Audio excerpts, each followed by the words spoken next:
Hello, Diversifuse community. Welcome to our DEI Tip of the Week. Today, we're talking about cross-cultural communication when speaking with immigrants whose first language isn't English or whatever language is commonly spoken in your country, and they are not at an advanced level or fluent yet. Let's dive in. Cross-cultural communication is all about building bridges and understanding. Here's a practical strategy for effective communication. Speak clearly and slowly. Our tip today is to speak clearly and at a moderate pace. When you're talking with someone whose first language isn't English or the commonly spoken language in your country, this simple adjustment can make a world of difference. I know from personal experience living in another country and trying to learn the language, native speakers don't always realize how fast they speak. I would often get hung up on a word and stop listening as I tried to figure out in my head what it was they were telling me. Well, the one word often ended up being two or three words that sounded like one word to my language learning mind. So take a moment to enunciate your words, avoid using complex jargon, and avoid idioms or expressions. Basically, don't use too high level of language or academic language.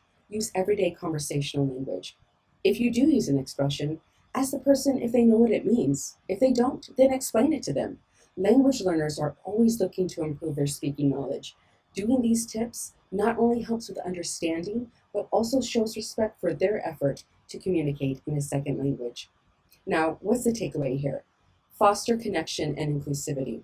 By speaking clearly and slowly, just a little slower than you usually do, you create a welcoming atmosphere where immigrants feel valued and heard. It's about fostering connection and inclusivity.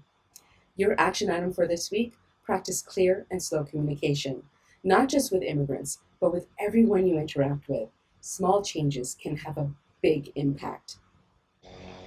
That's it for today's DEI Tip of the Week. Stay tuned for more tips on making our workplaces more inclusive. Together, we can bridge cultural gaps and build a more connected world. Thanks for joining us, and remember, diversity, equity, and inclusion start with us. See you next time. Make sure to visit our website at diversifuse.com and follow us on social media for the latest happenings, blog posts, tips, and events.